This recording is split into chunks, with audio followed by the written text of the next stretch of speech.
భర్త చచ్చిపోయినప్పటి నుంచి నాకు గానము కొడుకు ఆరోగ్యము మంచిగా లేకుండా ఆయన ఉన్నప్పుడు ఆరోగ్యం మంచిగా లేకపోతే ఆయన తీసుకుపోయిండు, నన్ను మంచిగా చేసుకొచ్చిండు. మళ్ళీ ఇంట్లో తోలినందు ఆయన 2 నెలలు 3 నెలలు మంచిగా ఉన్నాడు. ఆడికి వెళ్ళి చనిపోయిండు. చనిపోయిన నుంచి 2 ఏళ్ళ నుంచి పిల్లగాడు చిన్నగా ఉన్నాడు. చిన్నగా ఉన్నప్పటి నుంచి కూలి పని చేసుకొని బతికి ఇక రేపుల కింద పండుకుంటున్నా. ఇక ఎవరేమో ఆధారం ఏం చేయలేరు సార్. మేము కాలు పట్టుకుంటున్నాం. ఇక మీరు ఎట్లా చేసినా మీ దయని నేనైతే ఏం చేయలేను సార్. కాలు మొక్కుతా. నాకు ఎవరేం లేరు, అవ్వలేదు, అయ్యలేడు, అన్న లేడు, లేరు. మొన్న అన్న చచ్చిపోయిండు. ఏడాది అన్న అయితే లేదు, నెల అన్న అయితే లేదు. నాకు కాలు మొక్కుతా బాగా ఎట్లనే చేసుకోరు. చిన్నగా బాబు ఉన్నాడు.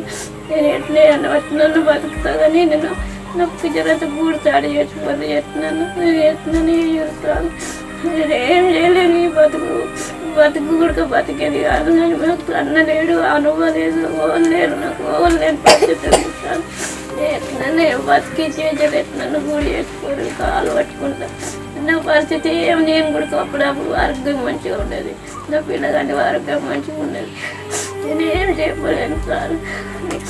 ఇక నాకు పరిస్థితిలోకి ఇట్లా ఇంత తప్ప నాకు ఏం లేదు.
సాయిబాబు ఈ రోజు ప్రత్యేకించి కూడా కామారెడ్డి ఏరియాలో ఉన్నటువంటి రెడ్డిపేట గ్రామానికి ప్రస్తుతం టీంతో అక్కడికి వెళ్ళడం జరుగుతుంది.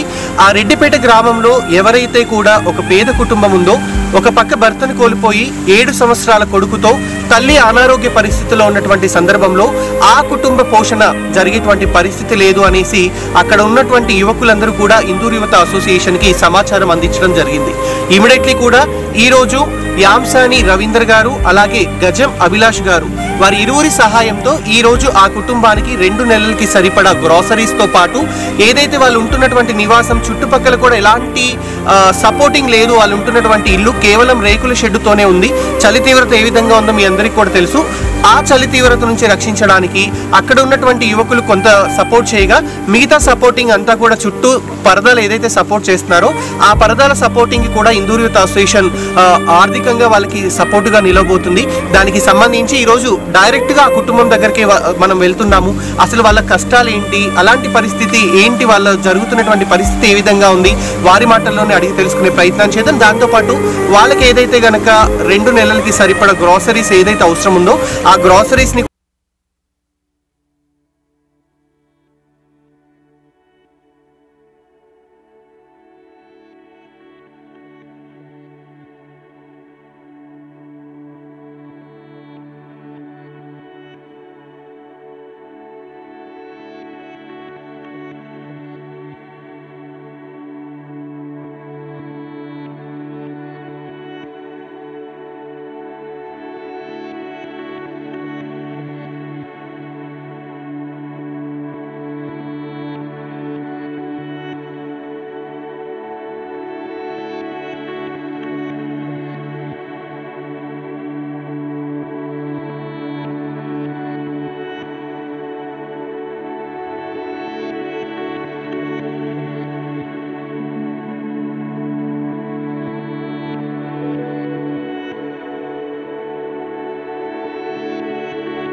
ఉన్నటువంటి పరిస్థితి.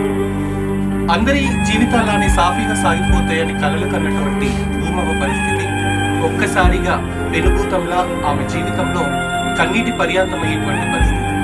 అటు భర్తని కోల్పోయి ఇటు ఈమె ఆరోగ్య పరిస్థితి క్షీణిస్తూ, ఇంకొక వైపు వచ్చేసి చిన్న కొడుకు తన భవిష్యత్ అన్న మాకన్నా మంచిగా ఉండాలి అని కలలు కంటూ కూలి పని చేద్దామంటే ఆరోగ్య పరిస్థితి అనుకూలించట్లేదు. కనీసం ఉండడానికి ఇల్లన్నా ఉంటుంది అంటే కనీసం ఆ ఇంటికి కూడా ఎలాంటి సదుపాయాలు లేదు. అసలు ఇంటికి ఎంట్రీ అవుతుంటేనే మాకే పక్కన ఉన్నటువంటి పొలము వాటర్ ఫుల్ఫిల్ అయినప్పుడు మొత్తం కూడా ఇంట్లోకి వచ్చేస్తాయి. ఆ వాటర్లోనే మేము పడుకుంటున్నామని చెప్పినప్పుడు నిజంగా ప్రతి కళ్ళమ్మటి కన్నీళ్లు కాదు, హృదయమే కన్నీరు పెట్టేటువంటి పరిస్థితి ప్రస్తుతం భూమమ్మకు ఉన్నటువంటి పరిస్థితి. సో ఇలాంటి పరిస్థితుల్లో ఆ కుటుంబానికి అండగా నిలబడాలి అనేసి ఇక్కడ ఉన్నటువంటి గ్రామంలో ఉన్నటువంటి యువకులందరూ కూడా ఇందూరు యువత అసోసియేషన్ కి సమాచారం అందించారు. ఈ రోజు ఇందూరు యువత అసోసియేషన్ టీం అందరూ కూడా కనీసం వాళ్ళకి ఒక 2 నెలలకి సరిపడ గ్రాసరీస్ అన్నిటినీ కూడా సమకూర్చాము. చలి తీవ్రత, ఎందుకంటే ఇంటికి ఎటువైపులా కూడా కనీసం సపోర్టివ్ గా ఏమి కూడా లేవు కాబట్టి ఆ చలి తీవ్రత నుంచి వాళ్ళు సంరక్షించుకోవడానికి స్వెటర్స్, బెడ్షీట్స్ తో పాటు 50 kgs రైస్ బ్యాగ్ తో పాటు గ్రోసరీస్ అన్ని కూడా సమకూర్చాము. అలాగే ఇప్పుడు ఏదైతే ఇంటికి చుట్టువైపులా సపోర్టివ్ గా ఉండటానికి కూడా కొద్దిపాటి ఆర్థిక సహాయాన్ని కూడా అందించబోతున్నాము. మా మెంబర్ ఎవరైతే ఉన్నారో గజం అభిలాష్ గారు, అలాగే యాంసాని రవీందర్ గారు, ఇరువురు కూడా ఈ కుటుంబానికి ఈ రోజు అండగా నిలబడటానికి సపోర్ట్ చేస్తూ ఉన్నారు. సో అసలు భూమవ్వకు ఉన్నటువంటి మెయిన్ ప్రాబ్లం ఏంటి, తన భర్త ఎలా చనిపోయాడు, ఇప్పుడు బాబు భవిష్యత్ ఏంటి అనేది ఆమె మాటల్లోనే అడిగి తెలుసుకునే ప్రయత్నం. ఇప్పుడు మీ బాబుని చూసుకోవడానికి పోషణ ఎలా, అంటే ఎలా పనికి మన బయట పనికి వెళ్తున్నారా? వెళ్తున్నా సార్, వెళ్తున్నా కానీ ఇక మా మరిది పిల్లలు ఉన్నారు, ఆ పిల్లలతో విడిచిపెట్టి వెళ్తున్నా పనికి. వెళ్ళకుంటే పూటకి ఎట్లా వెళ్ళాలి, మళ్ళీ పిల్లగాడు బిస్కెట్ అవి అంటాడని వెళ్తున్నా సార్. అంటే ఇప్పుడు మీ చుట్టుపక్కల అందరూ కూడా వాళ్ళ కుటుంబాలతో వాళ్ళ పిల్లలతో ఉంటారు. చిన్నప్పుడే మీ భర్తను కోల్పోయారు, ఇప్పుడు ఒక బాబు. ఎప్పుడన్నా వాళ్ళని చూసిన తర్వాత నా కుటుంబం ఎందుకు ఇట్లా అయింది అని ఎప్పుడన్నా మీరు బాధపడిన సందర్భాలు ఉన్నాయా? నేనే ఒకదాన్ని, ఓళ్ళేరు నాకు.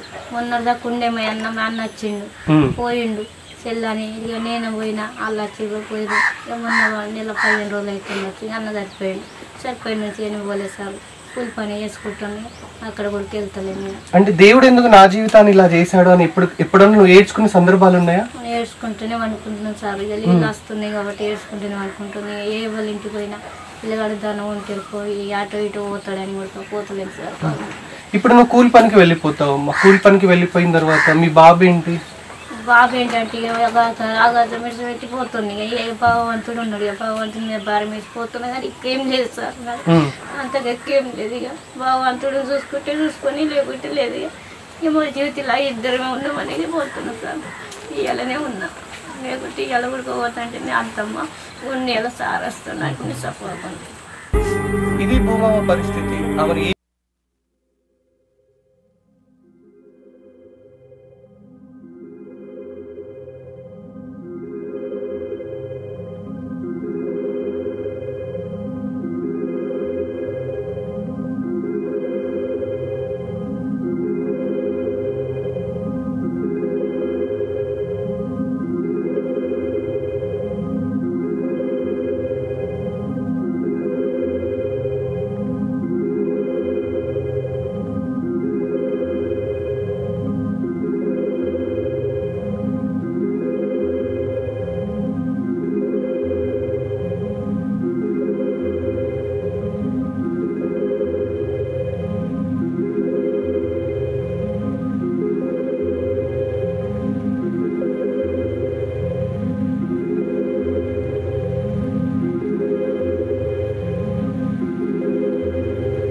బాగుంది ఇది రంజిత్.